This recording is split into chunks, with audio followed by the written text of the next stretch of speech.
anything from the readings that you looked at?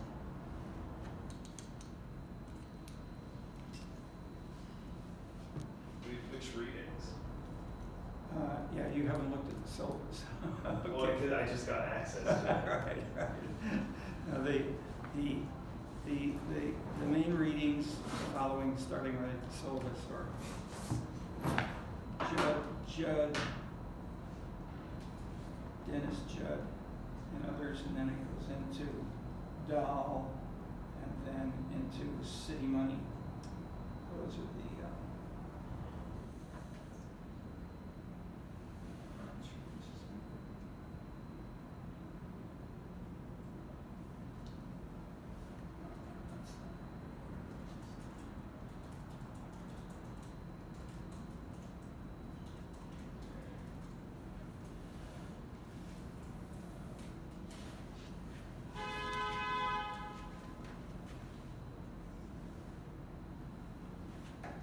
back up. Okay.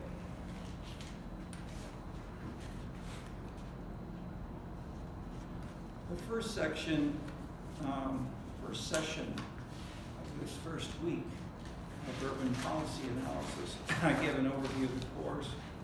The syllabus is in the section called modules, not in the section called syllabus. The syllabus section goes to modules to find the current syllabus.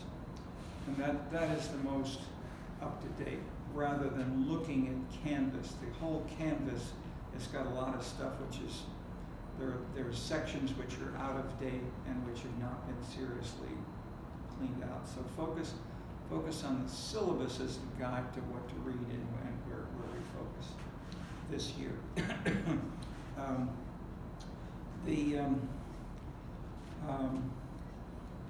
First week we're now, and this is the second section, first week is on leadership. That is, let me back up and just say, what we're doing in the first half of the course is going over 5 main perspectives.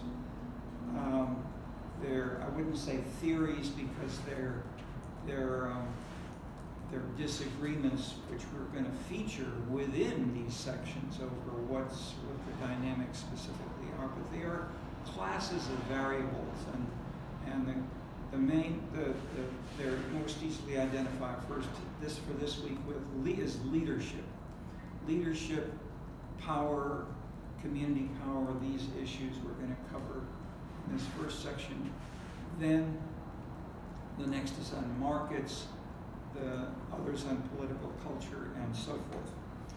So those are, in a sense, of variables which are important to discuss in each of those sections. So in terms of the idea of leadership, this is widely known from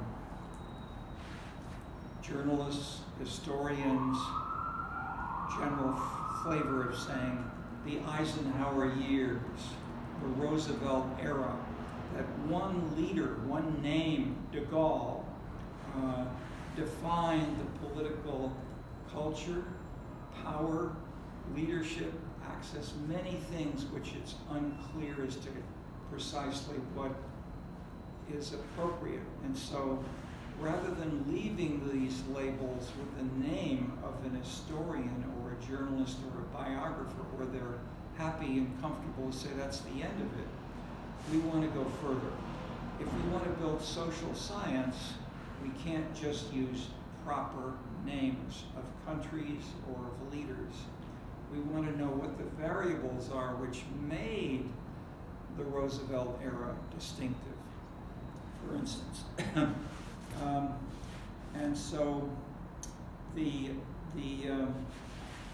what this tends to bring out more explicitly, if we look, but is where and how do these things come together, and they are such things as the Depression in the 1930s was really the big driver of the 1930s. 1941 was the bombing of Pearl Harbor, and that led to World War II. So the Depression and World War II were major global events, and we're looking for those and their interrelations with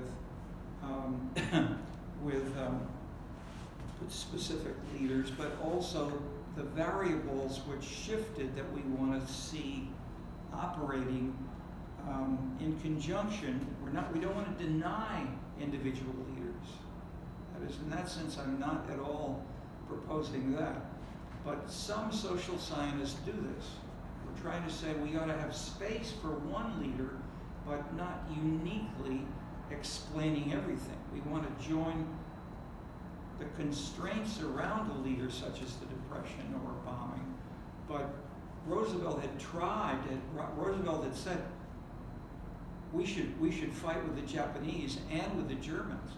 But he wasn't, but that he felt, and right here in Chicago, the Chicago Tribune hired and they worked with a Roman Catholic priest, and they flew him around in an airplane, and they said, Roosevelt wants war. We don't want war. We want to keep America out of these European and these worldwide. And so the Chicago Tribune was a major source of holding back the beginnings of World War II. The interrelation among these is what I'm using as an example.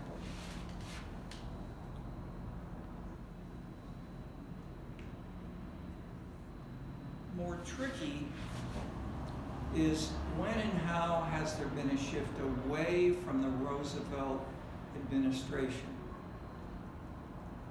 or what they called in Europe, more generally in other countries, the end of a traditional left and right. So the left in the 19th century was having a stronger state, using the state in a sense to implement, as France was a pretty good case.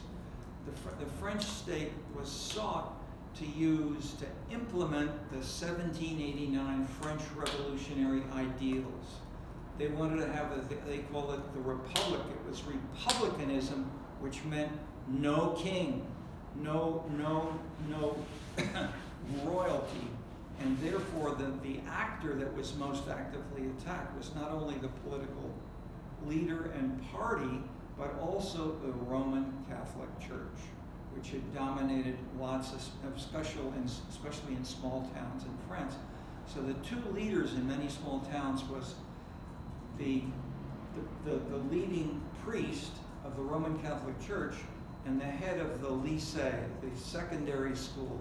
And they were linked with the national ideologies of the republicanism versus the traditions of the king, or let's say the emperor, or the military, which tended, in that kind of fragmentation between left and right was, and the terms left and right came from France. Was in those years, it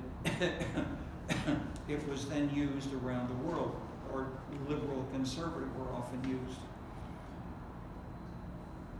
This then came apart. And when and how and why is tricky, and is very important for cities. I wouldn't say just cities, it's important for the world. But cities gave us, in the book, which is our main reading of this section after Dahl, is City Money. And city money sounds as if it's about cities and money, and it got missed for this reason, but it showed a political revolution which was not appreciated by many around the world. But let me lead into the pieces of this based more based on the arguments, and I'm going to draw more not just on Clark and Ferguson, but to show you that this is not just me, us, but that these were bigger things, and how most people, most smart political scientists, economists, journalists, and others missed the boat. Why? They said somehow the answer was, after Roosevelt and the Roosevelt era and the New Deal and the stronger governmental leadership, this was put back by Ronald Reagan and Margaret Thatcher. And so Reagan was seen as as pushing back, as be a Republican classic, and sometimes would then use the term neoconservative, or not even neo, a conservative revolution, and that the conservatives, and that was the name of the party of Margaret Thatcher in England, the conservatives beat Labour. That was widely presented as an interpretation.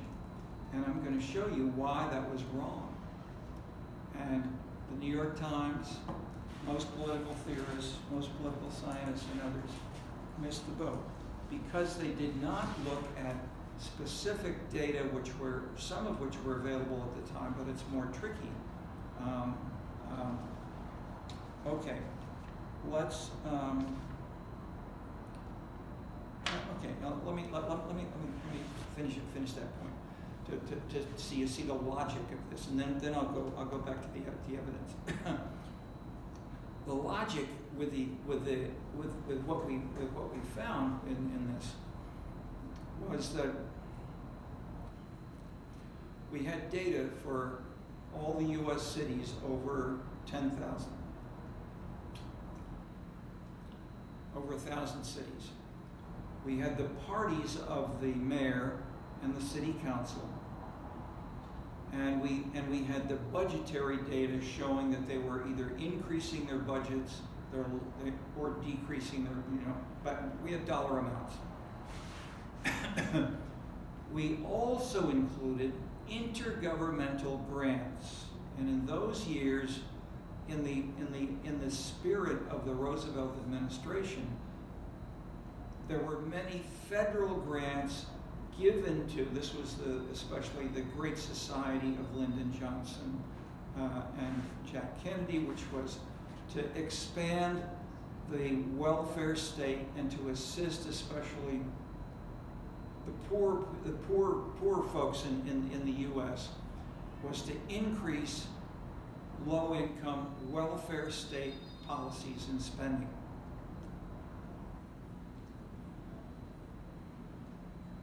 With Reagan, it was cut back, but was it just Reagan? No. So a critical point was to take out the role of the federal grants. This is what almost nobody else did. So if you look at local spending across the whole U.S., take national spending of all of the national government, and you can include states, and we've done another analyses as well. But it's clear if we just take the local government, take local spending and take out the grants from the national government. Then the critical thing you find is that the majority of American local governments, over 10,000, over 50% of them, started cutting back their spending in 1974. That was 6 years before the election of Ronald Reagan. If it happened 6 years before Ronald Reagan, the cause is not Ronald Reagan. It's something else. That was the revolution. So I started to go around and lecture on this and talk about it. People said, "Oh, you're crazy. We have, They threw tomatoes at me. They laughed at me. I said, there's a taxpayers' revolt. It's not coming from Washington. This is happening." And then I added as well, these are Democratic mayors with majority of Democratic city councils. They are cutting the budgets. That's not possible. Everybody knows, we read the New York Times, and Democrats are on the left and Republicans are on the right. That's true. And it's relatively true in Washington. And then it was too. But it was not true at the local level. That's where the revolution began. And the reason it began locally was not because they had a strong leader, although we did in Chicago, but more mayors were closer to citizens. And citizens moved into a different line of policy. But that's the revolution, basically. Ronald Reagan was not that. Same thing in Margaret Thatcher. And we saw this with I mean, not subtle political, cultural analysis. We found this with the budgets. We didn't expect this at all in the budgets to be such a revolutionary indicator. Okay.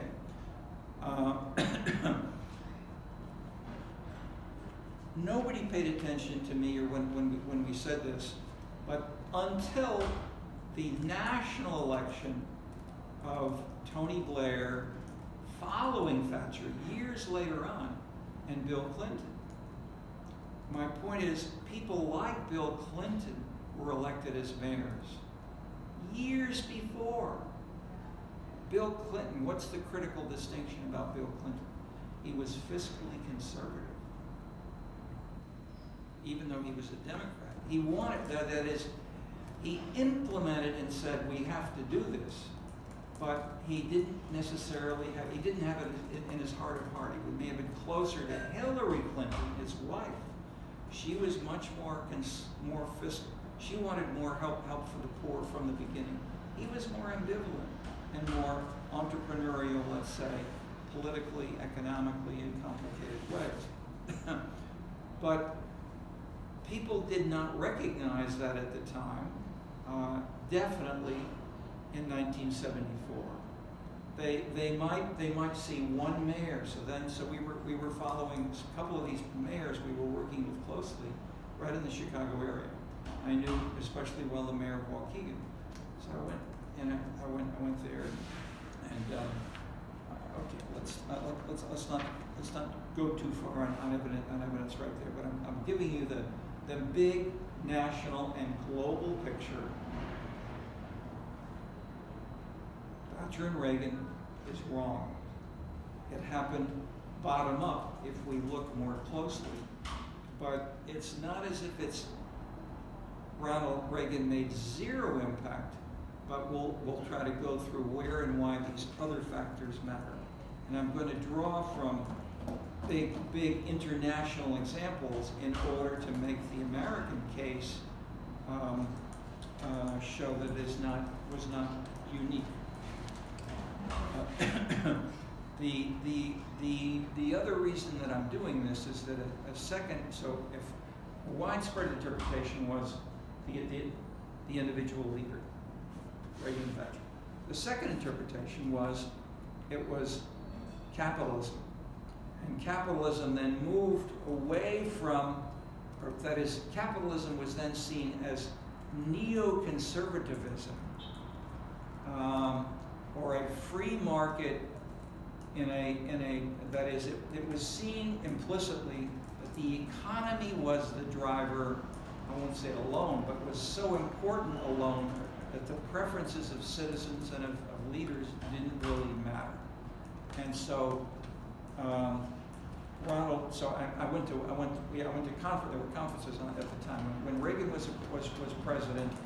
I went to Washington, and all the smart, political scientists, the journalists, the people who did the polls, Gallup for the New York Times, etc., Washington Post, and they all looked at the polls of Reagan. Okay, Reagan's pollster was there, and his advisors were there. And they said, well, we do polls every night. First president did that. They did polls every night. How good is the president doing a good job today? Yes or no? Okay. When Reagan talked about his fiscal, we're cutting taxes, we're holding down spending, we're trying to make this more properly managed government and so forth. More people said yes. Reagan's doing a good job. When they talked about his social program, which was, we want to have kids salute the flag and say, God bless America every day in America. We want to have proper recognition of and then saying, so school prayer and no mention of abortion or sex. No, they didn't talk about abortion at all, but especially. Could you talk about, in physical education, a little bit about sex? No, Reagan said. Okay. When Reagan said that about school prayer and about sex education in schools, Reagan went down. He wasn't doing a good job that day. Okay, the pollsters knew that. They told Reagan, you're hurting yourself if you tell people with your social issues and your fiscal issues, you're gonna be that is what you should do is you're presenting the classic Republican conservative program. And Reagan said, of course, that's how I was elected. This is what I believe in, and so forth. And they said, as a good pollster, we will say, why don't you then shut up? Stop talking about school prayer. Don't tell people about your socialism. Just talk about the fiscal issues. And he was relatively successful because they did that.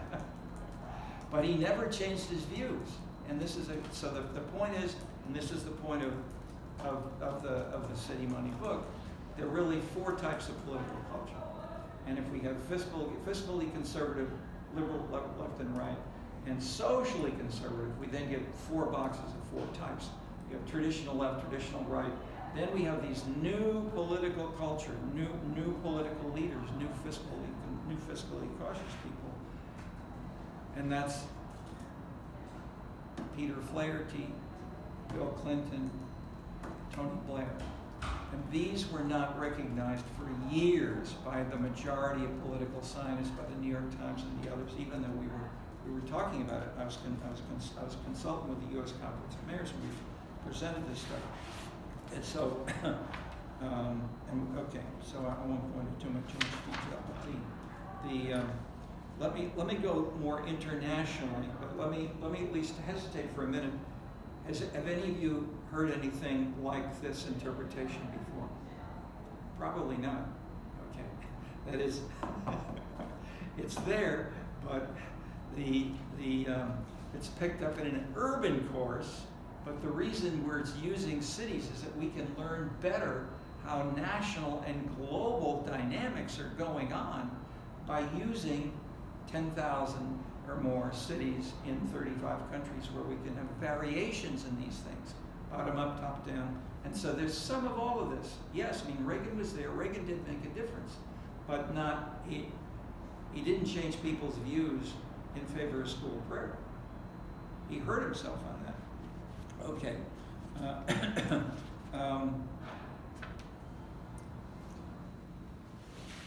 Over time, I'll just add, as I've used the examples of Tony Blair and Bill Clinton, we had new kinds of leaders came along that articulated better what more citizens wanted. That's why they elected. That's why they were elected and they were successful.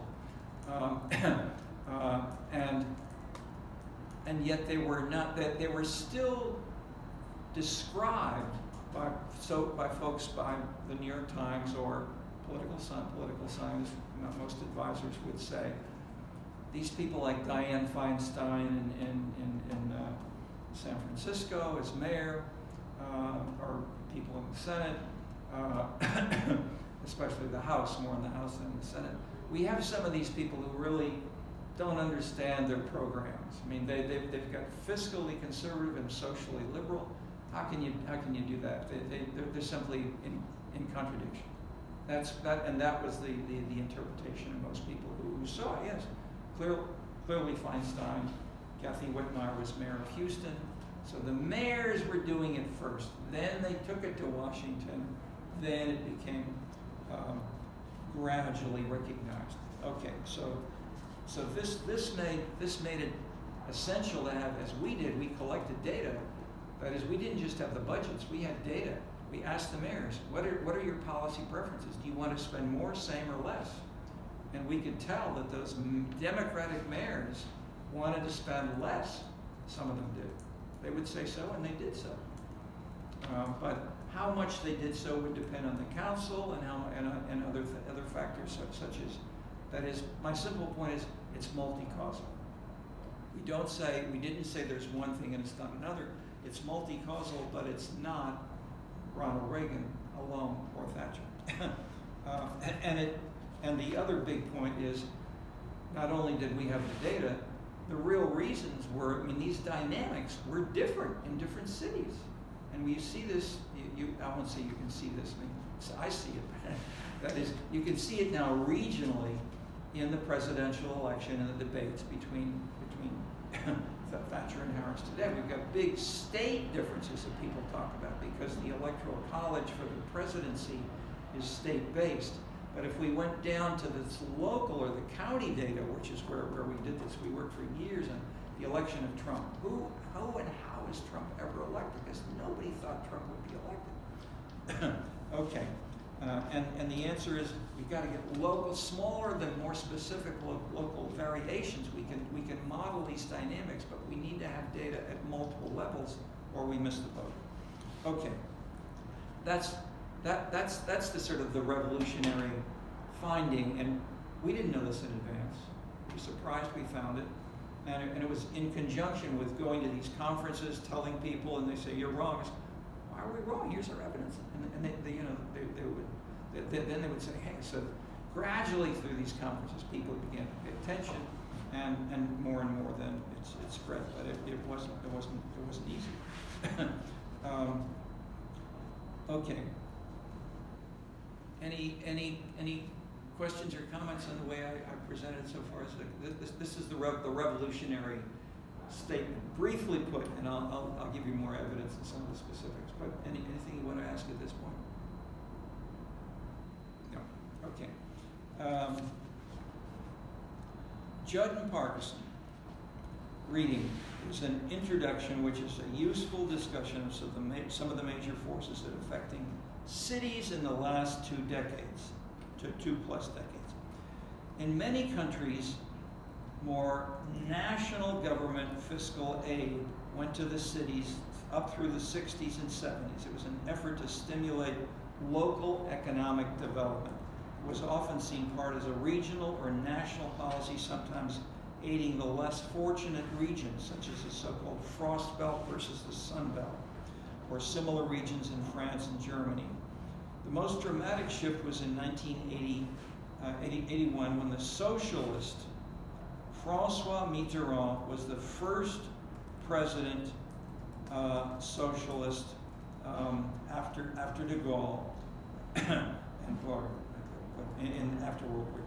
And he formed a government. He didn't have enough votes, so France is doing this right now, but it was even more dramatic in the sense that he formed a government. He was a socialist, but he joined with the communists.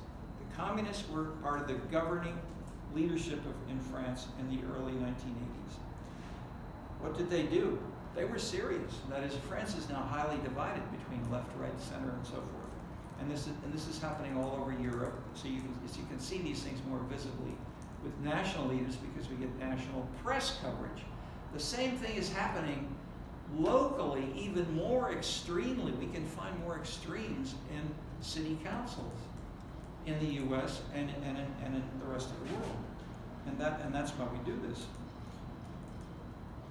From 1971 to 83 in France, some public sector employees expanded from 20% of all firms to 48%.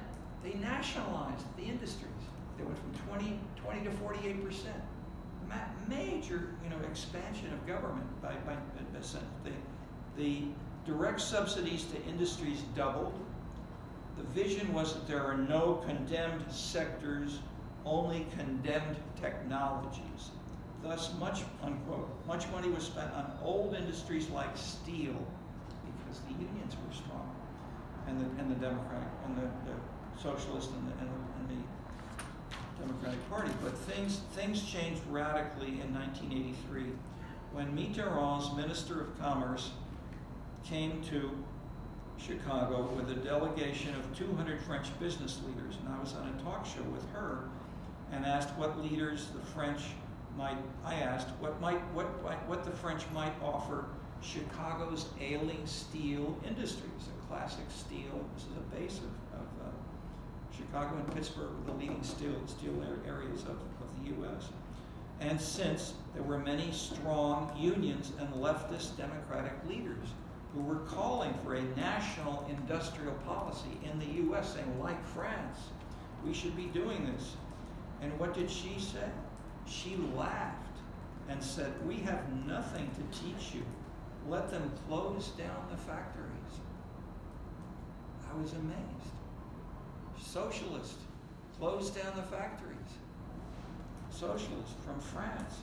Indeed, there was a major battle within the French Socialist Party and soon thereafter within most leftist parties around the world that led to them reversing their traditional positions that national government should guide the economy through state central planning and provide considerable financial regulatory focus for the economy. Judd and Parkinson show that the same shift occurred in several other countries, especially Germany, the US, Britain, and then we elaborate this in City Money. So what happened? Considerable international globalization of the economies in these countries was going on. So globalization was big. That is, the cost of building steel parts or assembling computers simply rose too high in many older industrial locations like Chicago and Detroit. The management had not invested in new technologies or been innovative in adapting new approaches. Staffs grew older and more highly paid, middle managers as well as blue-collar workers. Unions had grown more militant in opposing any changes in work rules or any cuts in salary. So rather than fight, the firms bought more parts from abroad. Transmissions would be brought in from Mexico and they put them into Fords. Some operations went south or to Taiwan or Korea. Jobs declined in the older cities. Total jobs. Simultaneously, fewer persons were needed in manufacturing as new technologies spread. Service sector jobs increased, but steel workers who earned, in those days, $22 an hour would seldom consider taking a job at McDonald's for $7 an hour that they were paid. The chronic unemployment has troubled cities and neighborhoods linked to traditional industries like the southeast side of Chicago, Radoliak's neighborhood of Croatians and Italians, and many black neighborhoods. And some recent work shows that black unemployment varies considerably by city.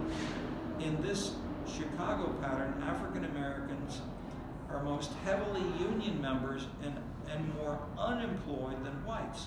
But in LA or Denver or Phoenix, where there was never traditional industry like steel, the unions were and are weak in LA, Denver, or Phoenix, west and south. These new industries developed in these newer cities, post-industrial.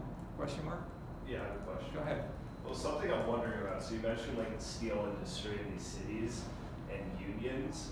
So, I mean, historically speaking and now, like, what, like, on the political spectrum, which side do they lean to? Can you go ahead. Oh yeah, because like, did you get that second part? Like, No, because, I missed it, just, that you said the steel industry and... Yeah, the steel industry, you mentioned the steel industry in like unions. And so, like, historically speaking and right now, like, which way do these unions sway in terms of elections? Because I could see like them supporting Democrats because, you know, they're like pro-worker, like, you know, safe working like measures and stuff. But I could also see them like supporting Republicans because, you know, like immigration right now is like taking jobs away from like America or whatever. So I'm just like confused what the like impact they have is.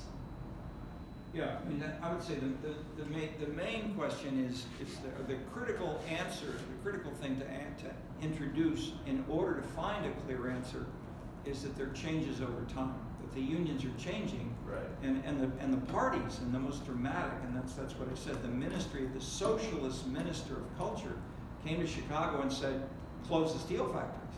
In fact, that was the revolution. So the unions did not say that. No. I mean, the French unions did not say that, nor did the Americans say that. And so in that sense, what's new is we are finding more variations. And I'll give you one example. After we published some of these findings, I did a summary of what became the City Money, but it was a story that was a 100-page report. It was picked up in the New York Times, and that made us famous. that led to me being invited by the AFT, the American Federation of Teachers, so the Teachers Union. The top 50 cities met I think once a month. They invited me to Washington. Nobody from the press, and to my surprise, what I mentioned to you about okay, so what I heard was Chicago, New York union leaders, and these were teachers. The teachers union in Chicago. There's a very strong, very active, very attacking. The mayor, the Rahm Emanuel, most especially. Rahm Emanuel basically so the union, Daley too was invited to have dinner with the Prime Minister of Japan in the Nikko Hotel, it was then called. And Daley said, I will not have dinner with the Prime Minister of Japan because that's not a unionized hotel. I refuse to have dinner in a non-unionized hotel. They had to change it. And so the power of the classic unions and with the democratic, even so, if we flash forward, now I won't say flash because these are battles that people fought over. Bill Clinton, just add in. I don't want to fill in everything. Enough. Just mention Bill Clinton. Bill Clinton. I'll go further forward. Hillary Clinton was having a debate with Barack Obama in Ohio. Strong union state, and they were speaking. So they were debating. Obama said, Bill Clinton and NAFTA was a disaster, and we must come back. We must abolish NAFTA, and we must favor the unions and more workers for American jobs. And we don't want to give those jobs to Mexicans.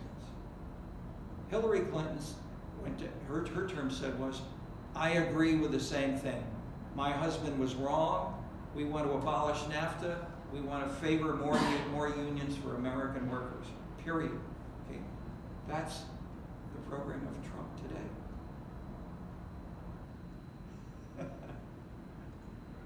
Okay, and so in terms of the parties and the workers and the unions is more complicated.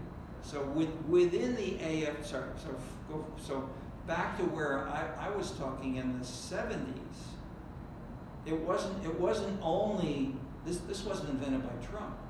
Within the AFT in the 1970s, Chicago and Detroit and New York, those teachers were classic Democratic Roosevelt socialists in that sense.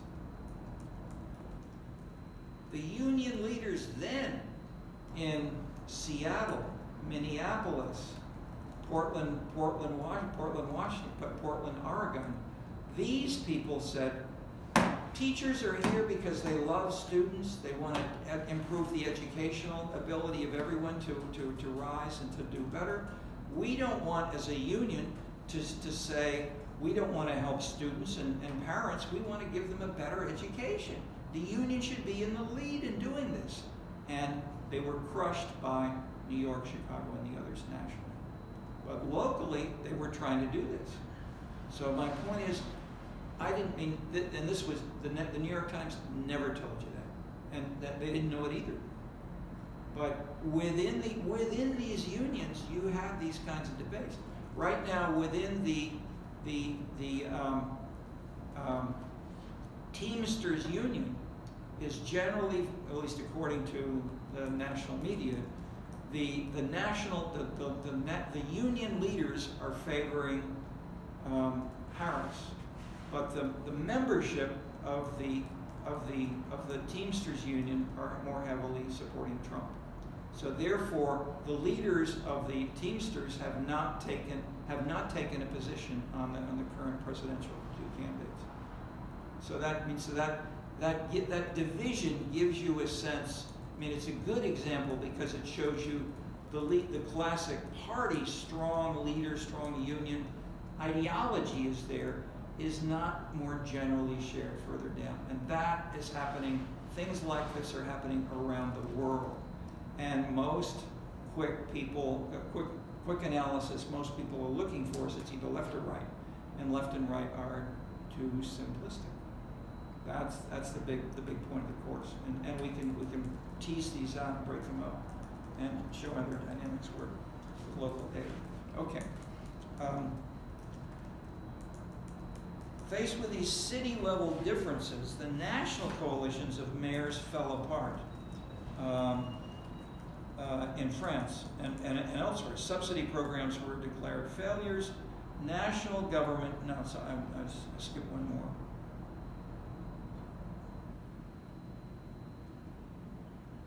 No, that's okay, I'll skip one. National governments around much of the world gave up trying to lead so much economic activities in the 1980s. Markets became more legitimate. The idea spread that each city, and especially the city government, should and must adopt to its local economic conditions to decide what policies made sense for it locally. Judd and Parkinson have one important point which they nicely illustrate with specifics. Cities have devised different sets of strategies for coping, and some are highly successful, like Pittsburgh or Rennes. Others are okay. Others are fewer disastrous failures, like Liverpool or Detroit. Their last major point is that local leadership thus makes a big difference in how economic development occurs. Coherent leadership is their ideal. Militant battles between management and labor that they identify as a major source of failure. Liverpool is the most, so there's a good case study of Liverpool. It's England's dramatic case, like Detroit, where the union and the labor leaders in the council had major confrontations with Prime Minister Margaret Thatcher, who sought to drive the city into bankruptcy. The union wanted to say, we want a bankruptcy in hopes that they will have to be bailed out by the national government. This was the New York fiscal crisis. They went, however, so far that they were thrown out of their own Labor Party, and about half of the council members were barred from holding public office.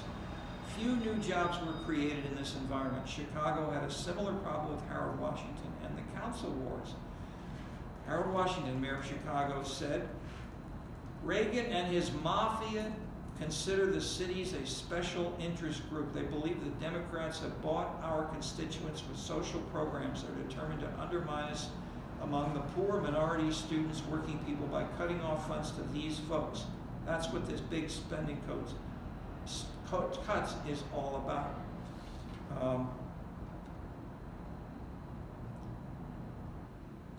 Speech of Harold Washington.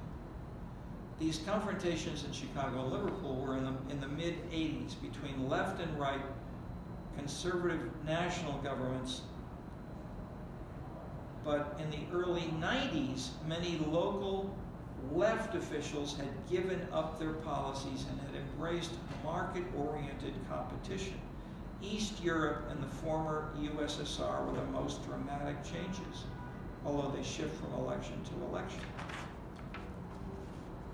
What happened in 1989? You know, that basically the Russians said the end of communism.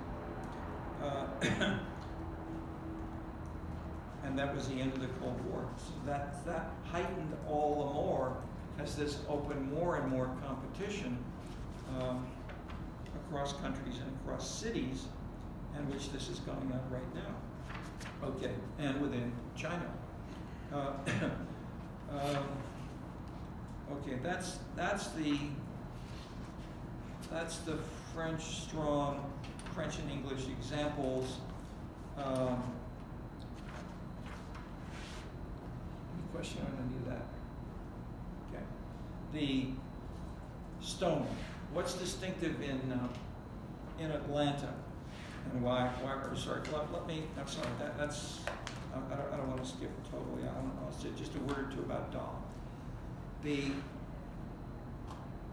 background nationally and with local studies in the 1930s through the through the 50s was the name given it by Floyd Hunter, called community power structure. And it was capitalism, and he said I'm a Stalinist Marxist. Capitalism, business leaders dominated Atlanta. And this was the classic study of that was then followed. There were 166 case studies of community power in these 50s and 60s and 70s. The great majority followed Hunter, but then Robert Dahl came along. Dahl studied one city, New Haven, and he published Who Governs, and he created this huge battle between Hunter and Dahl. And Dahl basically said, no, we don't simply have capitalism, we've got elections. And elections can give the voices that can be challenging business leaders and others. There may be some business, and so he then said, let's study the issues. That is, you're not studying concrete decisions in Atlanta. You Hunter was doing wrong in that sense methodologically. So what we've got to do is really study some specific issues of how they're made. So they took three: the mayoral election, school board, and business economic development. But the revolution was the three were different. The only person who was important in all three issue areas was the mayor. The mayor's office was critical. Nobody else was. The business leaders had no interest actively, visibly, even in the mayoral election or the school board. It was the PTA, there were unions, there was Democratic Party, but not the business leadership in New Haven. And it was a classically, in that sense, democratic city. So some people then began to do a case study. You know, in those days, through the 60s and 70s, through the late 60s for the most part, they only did one city at a time. There was not a single comparative study. Finally, there were two cities, and then four cities. In 1967, I came to Chicago and joined with Peter Rossi and Bob Crane, and we created the National Opinion Research Center Permanent Community Sample, the PCS. And we did the first study of 51 cities across the U.S. Compared to the biggest. Okay, today it's not so small. It seems small, but at the time it seemed enormous. Nobody could compare the whole country that we could do this kind of thing. And we did it because we used NORC, which did citizen surveys, so we could compare what citizens said and they wanted and what the leaders wanted in the city.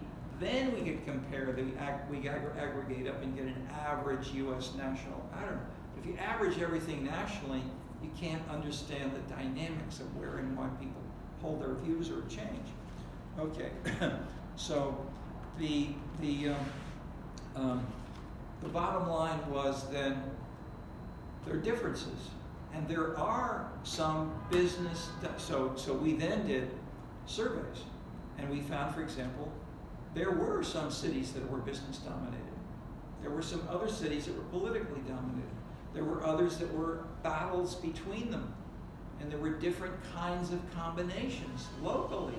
And so the key to unlocking these things is not to look for one answer for the whole US or for the whole city or for the whole world, but to look at local differences. And citizens differ, mayors differ, city, and this.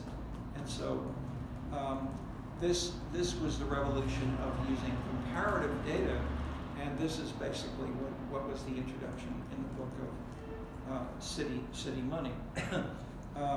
So Atlanta was important for two reasons. One, because it was the same city as Hunter had used it, but Stone, who we're reading, introduced a new term called regime.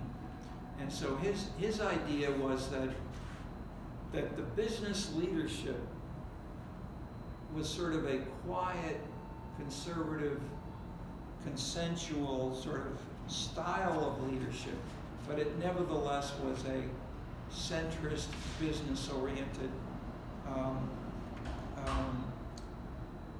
set of policies. And so I had one quote, for example, from the African-American mayor, Andrew Young, promoted a 1-cent add-on to the state sales tax for general city revenue. And he rebutted critics of the measure by arguing that a sales tax administered by the state or federal government might be regressive, but not one administered by the city council and me. Not only did he head off a property tax revolt, but will deliver more services to the poor. Only liberal ideologues will call that regressive. Okay, so most everybody, the economists and others around the world would say a sales tax is regressive. You tax poor people more. And he said, no, it depends on us being, okay, so I'm giving you these examples as controversial and difficult. I then, in City Money, we've added I think multiple African-American mayors. And so he, in Atlanta, continued the fiscal conservatism of the citizens and the leadership politically and the business leadership. They all basically supported a relatively more fiscally conservative orientation. By contrast, the extreme was Andrew, and not Andrew Young, was Coleman Young. Andrew Young was the mayor of Atlanta. Coleman Young was the head of the union, is the automobile union, who became mayor for years in Detroit, following a very strong Black Power, anti-Republican kind of policy, and probably a large number of the automobile workers in Detroit were and are strongly Democrat and strongly in favor of higher spending.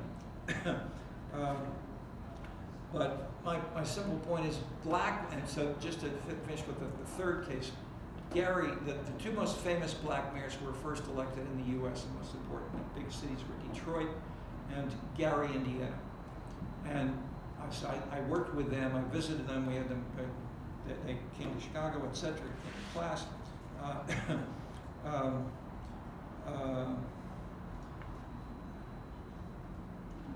The third in Gary was not the union, was not business leadership, it was civil rights. He had been a civil rights leader with Martin Luther King, and the style of Gary was not to have high spending, which is a union policy. But in Gary, they had low spending. They broke up. What they wanted was more jobs. So instead of having one job highly paid, they wanted 5 jobs that were low paid, and that's what Gary did. So if you looked at the numbers, so they increased the number of jobs hugely, and they had low average spending on and low average salaries for the workers of Gary.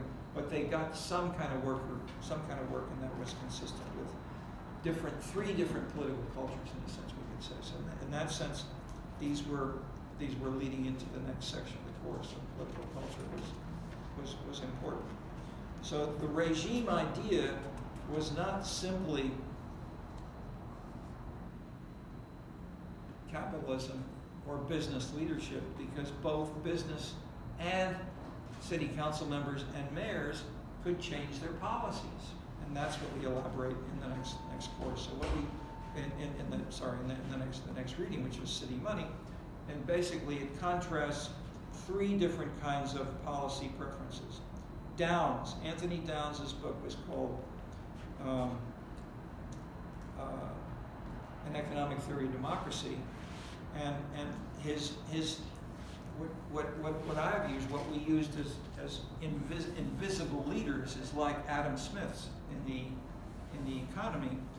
in the political domain, these invisible leaders were people, people like Peter Flaherty in Pittsburgh. That is, they don't change, they don't fight with the citizens. They implement new views of citizens so that they don't have a policy which is in conflict with their citizenry. They implement the citizens' preferences. Is that one approach? However, I would add, in conjunction with Dahl, there are organized groups, especially unions. So what role do unions change in some of these debates? And the answer is it depends on a series of, maybe some, that is, I won't try to go into why, but we'll simply say there are three classes of dynamics here: citizens, organized groups, and leaders' preferences. The third idea, the regime of Stone, we can then call dynamic leaders. That is, if the mayor does make a difference, and many interpreters think they sometimes do, then the dynamic leader does in fact hold. And we can analyze this now statistically and see how much does the leader's preferences, which he says what they are, actually implement it or not. And sometimes they do, and sometimes they don't. So we asked a question, for instance, how often do you vote against the majority of your constituents? And I didn't think many people would say yes, but lots of local officials say yes. I do all the time. But they were in those years more often Democrats. Nevertheless, enough of them were persuaded by their citizens to shift their policy in this new direction. So I mentioned briefly Boston, San Diego, Pittsburgh, and Gary were the four types of mayors, and we've then done. We have brief studies there, and then we did more detailed case studies of these. And we went out and worked on these, especially the Pittsburgh case, because Pittsburgh was the revolution in combining fiscal conservatism, at least in the sense of not following the city council, which was still dominated by the Teamsters, the Teamsters union, which is divided right now.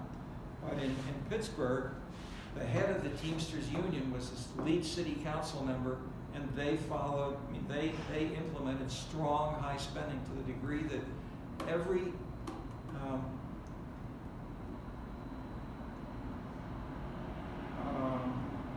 water meter installer in the city, it's a city government official doing inspections, he must have a chauffeur-driven car. And so when Flaherty when he took office, he knew he was getting ready to fight with the Teamsters union. So his top people, they all said, well, we'll drive our own cars. We're not going to have a chauffeur, and for the city if we can help it. And so when he then said, he then said, water meter installers will also, now that the mayor and the others have been driving their car for a year and a half, you guys shouldn't have chauffeurs as well. This is just a patronage job that we're creating for the Teamsters union. When that happened, Teamsters shut down the whole city. The city government, many other Teamsters workers and so forth, simply stopped, and it was a major national strike. And the citizens of Pittsburgh, many of whom were unemployed steel workers because they weren't able to keep up internationally, many were under the union. The steel worker factories were being closed down, and Flaherty emerged as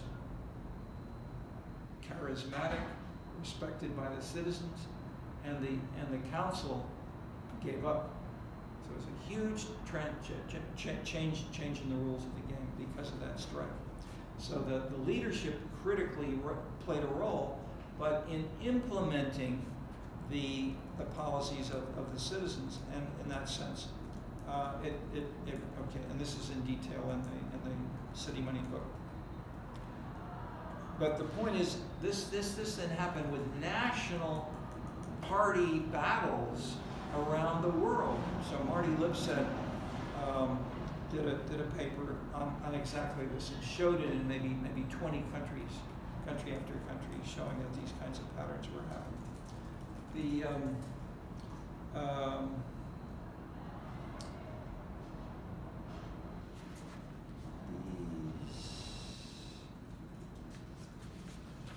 These are the big points. I'll just mention in a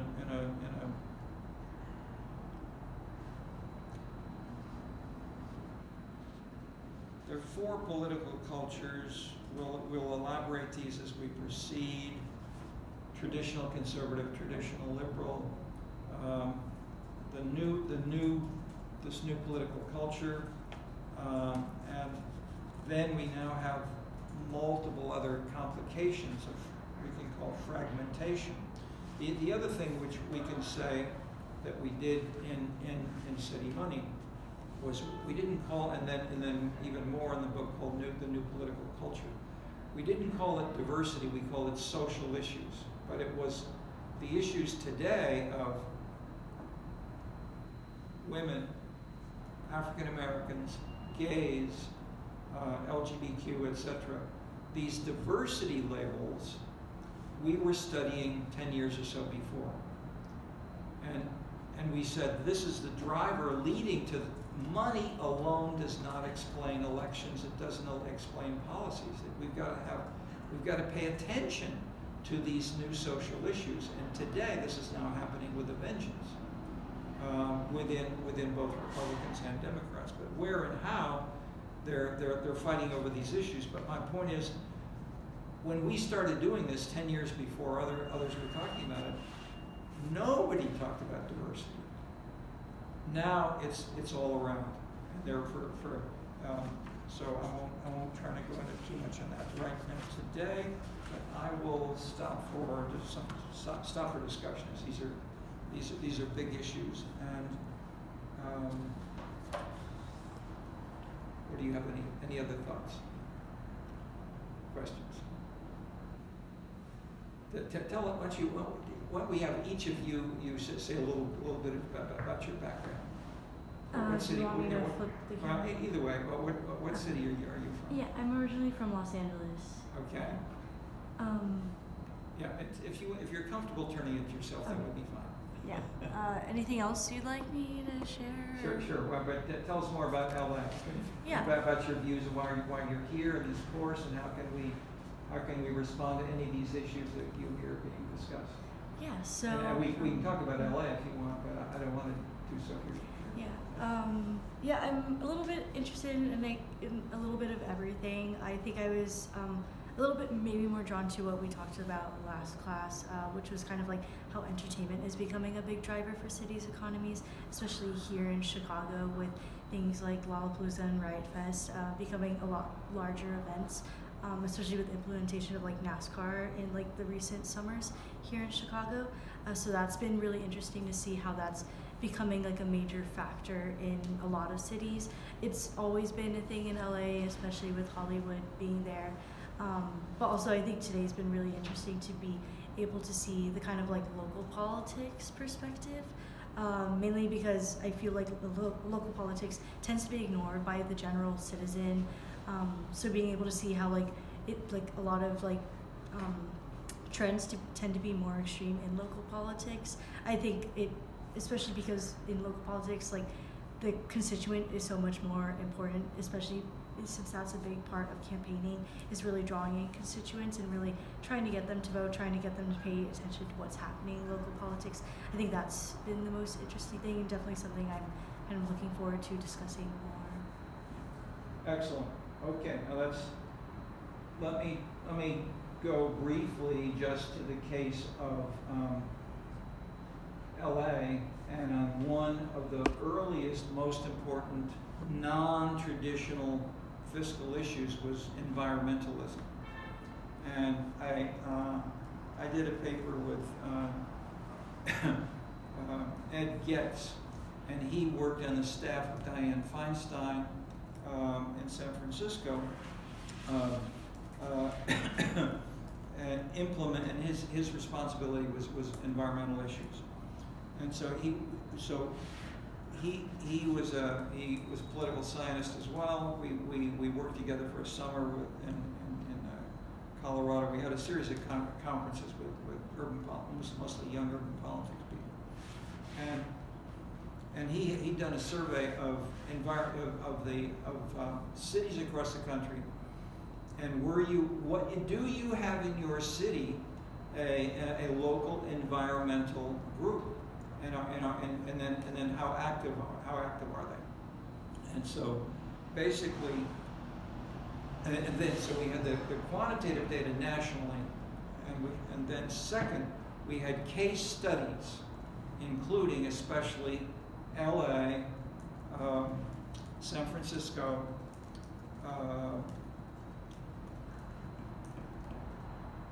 Boca Raton nearby Miami,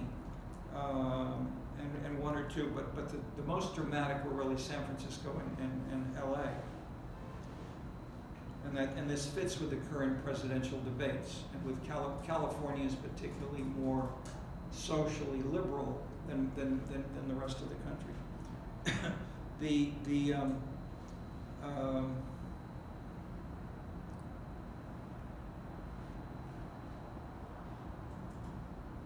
There was a mayoral election, and the environmental organizations were very active in LA.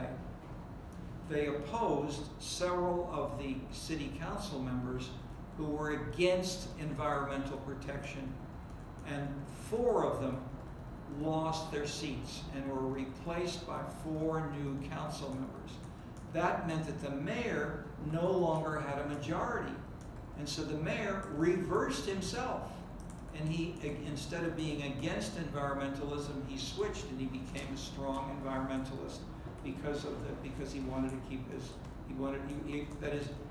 he rather than lose his ability to work with the council, he switched his policy. So LA, dramatic case of the citizens following these activists who helped them agree, and many of the citizens did favor strong environmental, coastal erosion, all this stuff, beaches, this is a massive series of scandals and stuff which have been detailed in California, and it was popular and is popular with citizens, and it ended the mayor who wanted to do the opposite right there. So in that case.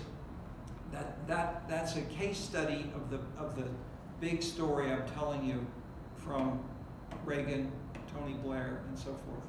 So in that sense, Reagan did not switch his policy, but he didn't talk about it as much. Okay. So so we then have another book was on citizen surveys, and we went on surveys all around the world, and basically we found the same thing, that roughly 60 to 70%. Maybe nationally, from Japan to most of Western Europe to the U.S., most citizens were in favor of more environmental issues, at least equal treatment for women, for minorities, and so forth.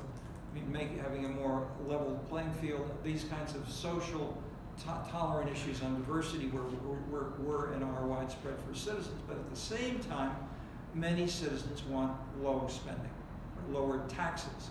They'd like to have the good things of the spending, but they don't want to pay the taxes.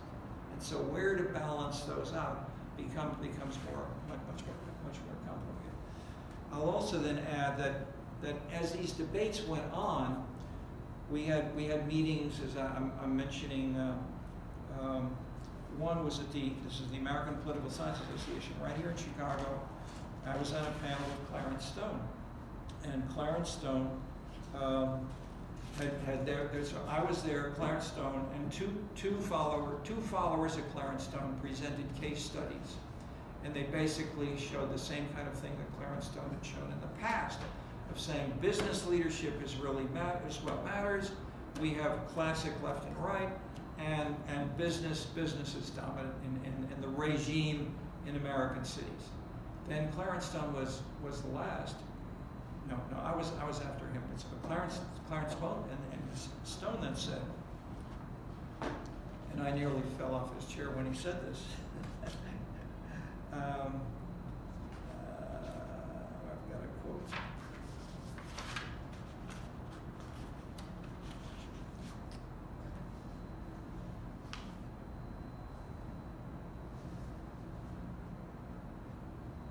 What's the new paradigm instead of regime? Was the question, and this led to a big debate among urban politics and urban sociology people. And I posted some of this stuff from the session. Okay, Stone said, much urban research, including my own, is centered on the large agenda-setting convergence of power that occupied center stage in the era of redevelopment. This is the politics of Dahl's executive-centered coalition. The growth, so I would disagree with his interpretation, but if you only look at business development, that's true, but it's not, it's a misstatement. The growth machine of Logan and Molich, Peterson's developmental politics, Feinstein and other multi-city study of the political, this term is often used, not Marxism, I'd say, the political economy of urban redevelopment, my own work on Atlanta's biracial coalition, and much more. An interesting contradictories that these various analyses might be, they don't fit the contemporary world of city politics very well. They are about a period in which two major centers of power, City Hall and a collectively mobilized business sector, came together, aided by ample federal funding to this transformation has in the main occurred. With its rail and harbor-centered form, the industrial city is largely a phenomenon of the past. Governing the post-industrial city is no mere extension of the past. We should look beyond this, and so basically, he came over to agree with Dahl and with others. Okay, so that then shocked the great majority of political scientists who were following, okay, Stone and Hunter. All right, so anyway, the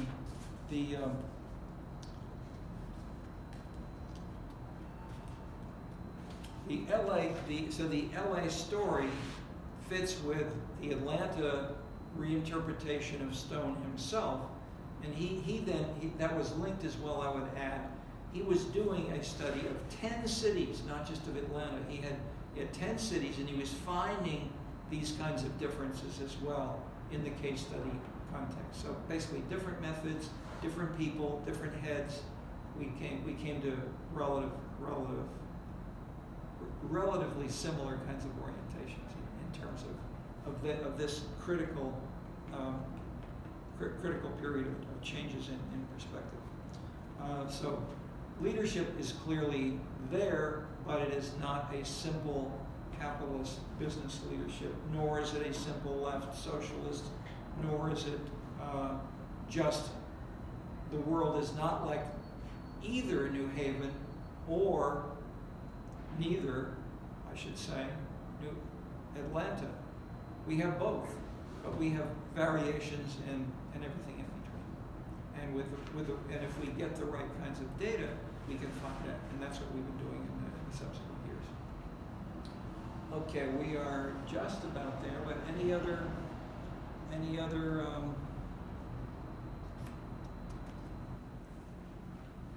follow-up questions? Okay, let's quit that for today. We will go on with markets on Monday next week, and contrast markets and Peterson and Saskia Sassen with what we've heard now.